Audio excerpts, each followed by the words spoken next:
सुप्रभात बच्चों। आज हम आपकी पाठ्य पुस्तक में जो कविता दी गई है साथी हाथ बढ़ाना का अध्ययन करेंगे। इसके कवि हैं साहिर लुधियानवी जी। तो साथी का अर्थ होता है साथ देने वाला, जो हमारे किसी काम में साथ देता है उसको हम साथी कहते हैं। तो कविता का शीर्षक है साथी हाथ बढ़ाना। इसके कवि परिचय के बारे में जानते हैं। इसके कवि साहिर लुधियानवी जी हैं, जो एक प्रसिद्ध शायर और गीतकार थे। इनका जन्म लुधियाना में हुआ और लाहौर तथा बम्बई में इनकी कर्मभूमि रही, यहाँ इन्होंने अपना कार्य किया। तो इनका जन्म हुआ 8 मई 1921, 8 मई 1921 को लुधियाना में, इसलिए इनका उपनाम लुधियानवी पड़ा। जैसा कि आप देख रहे हैं साहिर लुधियानवी, लुधियाना में जन्म होने के कारण लुधियानवी पड़ा। और इनकी मृत्यु 25 अक्टूबर 1980 को मुंबई में हुई, 25 अक्टूबर 1980 को। और इनका पूरा नाम था अब्दुल हाई। इनको पुरस्कार फिल्मफेयर पुरस्कार दिए गए और सर्वश्रेष्ठ गीतकार का भी इनको पुरस्कार दिया गया। और इन्होंने यह कविता, एक फिल्म आई थी नया दौर में, जब एक कच्ची सड़क बनने का काम हो रहा था तो कुछ मजदूर आपस में मिलजुल कर काम करते हैं और यह गीत गाते हैं। यह गीत उनके उत्साह, सहयोग और जोश को प्रदर्शित करता है। तो आइए इसका अध्ययन शुरू करते हैं। अब प्रथम 4 पंक्तियां देखिए। साथी हाथ बढ़ाना, एक अकेला थक जाए तो मिलकर बोझ बढ़ाना। साथी हाथ बढ़ाना। अब यहाँ पे कवि कहते हैं कि साथी हाथ बढ़ाना, मेरा हाथ बटाना। अगर एक अकेला आदमी अगर काम करता रहेगा तो वह थक जाएगा। अगर हम सब मिलकर काम करेंगे साथ में तो हम थकेंगे नहीं और हमारा बोझ भी कम हो जाएगा। इसलिए सब मिलकर अपना एक दूसरे के बोझ को उठाना, एक दूसरे के भार को कम करना। साथी हाथ बढ़ाना, ये साथ देने वाले साथी तुम मेरा हाथ बटाना।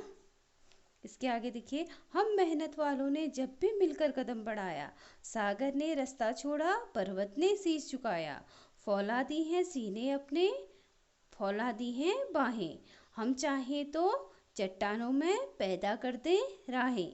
साथी हाथ बढ़ाना, मेहनत अपने लेख की रेखा, मेहनत से क्या डरना, कल गैरों के खातिर की आज अपनों के खातिर करना।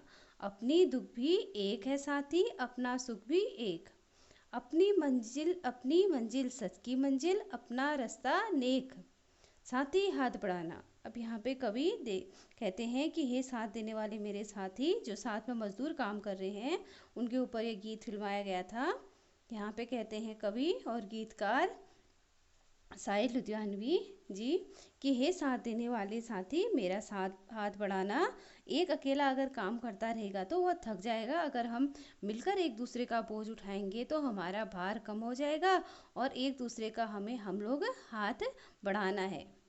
इसके आगे वो बोलते हैं कि जब मेहनत वालों ने मिलकर कदम बढ़ाया है तो हमारे इसमें समाज में आज भी इतने उदाहरण पड़े हैं हमारे इतिहास में कि जो सागर है, सागर ने भी अपना रास्ता छोड़ दिया है, अर्थात कोई कठिन कार्य नहीं है। पर्वत ने शीश झुकाया, पर्वतों को भी मनुष्य अपने मेहनत के बल पे, अपने कर्म के बल पर पर्वत को भी चीर के दिखाया है। अब फौलादी, हमारे जो सीने हैं वह मजबूत हैं, फौलादी हैं, और हमारी जो बाहें हैं वो भी मजबूत हैं। अगर हम चाहें तो क्या नहीं कर सकते, हम चट्टानों में भी चट्टानों को खोद कर भी रास्ता बना सकते हैं। इसलिए अर्थात यहाँ पे कवि कहते हैं कि मेहनत में इतनी शक्ति है कि हम सागर का रास्ता मोड़ सकते हैं, पर्वत को शीश झुकाने पे मजबूत कर सकते हैं, अर्थात पर्वत को भी हम काट सकते हैं। हमारे जो बाहें हैं इतनी मजबूत हैं कि हम चट्टानों में भी रास्ते बना कर सकते हैं। अब मेहनत, जो मजदूर हैं, मेहनत उनकी क्या है, भाग्य की रेखा है। वो मेहनत से अपने भाग्य को बदल लेते हैं। और मेहनत से क्या डरना, मेहनत से हम अपने भाग्य को बदल सकते हैं और हमने बदल के दिखाया भी है। इसलिए हमें मेहनत से डरना नहीं है। कल हमने दूसरों के खातिर मेहनत की है और आज हमने अपने खातिर मेहनत करनी है। और हम सब जितने भी मजदूर साथ में काम कर रहे हैं, हम सबका कार्य एक है, इसलिए हम सबका दुख भी एक है और सुख भी एक है। और जो कार्य हम कर रहे हैं वह कार्य एक सच्चा कार्य है, इसलिए जो हमारी मंजिल है वो सच की मंजिल है और हमारा रास्ता क्या है, नेक है। इसलिए हे साथी साथ देने वाले, मेरा साथ बढ़ाना, एक दूसरे का हाथ बटाना, जिससे उसका बोझ कम हो जाए और हमारा कार्य जल्दी हो जाए। अब देखिए इसके आगे कवि कहते हैं, एक एक मिले तो कतरा बन जाता है दरिया, एक एक मिले तो जर्रा बन जाता है सहरा, एक एक मिले तो राई बन सकती है पर्वत, एक एक मिले तो इंसान बस में कर ले किस्मत, साथ ही हाथ बढ़ाना। अब यहाँ पे कवि कहते हैं कि इस संसार में कोई भी कार्य असंभव नहीं है। जैसे एक एक बूंद मिलने से, कतरा का अर्थ होता है बूंद, एक एक बूंद के मिलने से दरिया अर्थात समुद्र बन जाता है। जब पानी की एक एक बूंद बनती है तो उससे वह समुद्र का रूप धारण कर लेती है, हजारों बूंदें मिल जाती हैं वहाँ पे। वैसे ही एक एक जर्रा, जर्रा का अर्थ होता है कण, एक एक कण के मिलने से बहुत बहुत ही बड़ा मैदान बन जाता है। इसी प्रकार एक राई का जो छोटा सा दाना है, अगर राई के बहुत से छोटे दाने एक इकट्ठा हो जाएं तो वह विशाल पर्वत का रूप भी धारण कर सकते हैं।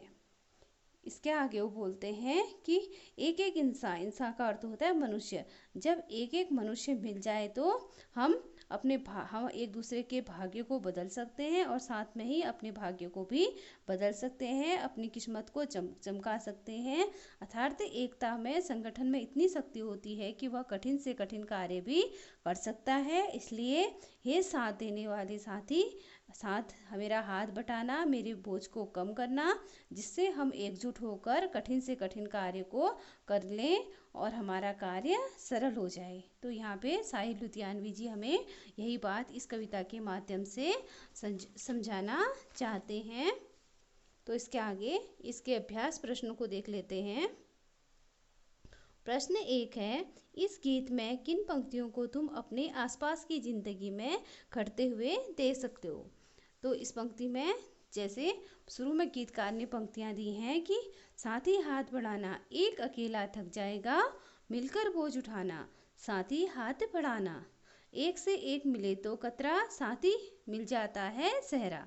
तो आप देखते हो कि आसपास में हम लोग देखते हैं कि कण कण जब मिलता है तो उससे दरिया बन जाता है। जैसे कहा जाता है कि बूंद बूंद से समुद्र बनता है। इसी प्रकार दूसरा प्रश्न है, सागर ने रास्ता छोड़ा पर्वत ने शीश झुकाया। अब साहिर लुधियानवी कवि हैं, ऐसा क्यों कहा है लिखो। अब जो गीतकार हैं, गीतकार ने ऐसा इसलिए कहा है क्योंकि एकता और संगठन में ऐसी शक्ति होती है कि वह बड़ी से बड़ी रुकावटों को भी दूर कर सकती है। सागर और पर्वत को उन्होंने उदाहरण दिया है। हमारे समाज में ऐसी कथाएं भरी पड़ी हैं जिनके से ये हुआ कि हम लोगों ने बड़ी बड़ी से बड़ी कठिनाई का सामना किया है। इसके आगे का प्रश्न देखिए, गीत में सीने और बाहों को फौलादी क्यों कहा गया है। अब ईश्वर ने हमें बाहें और सीने में असीम ताकत प्रदान की है।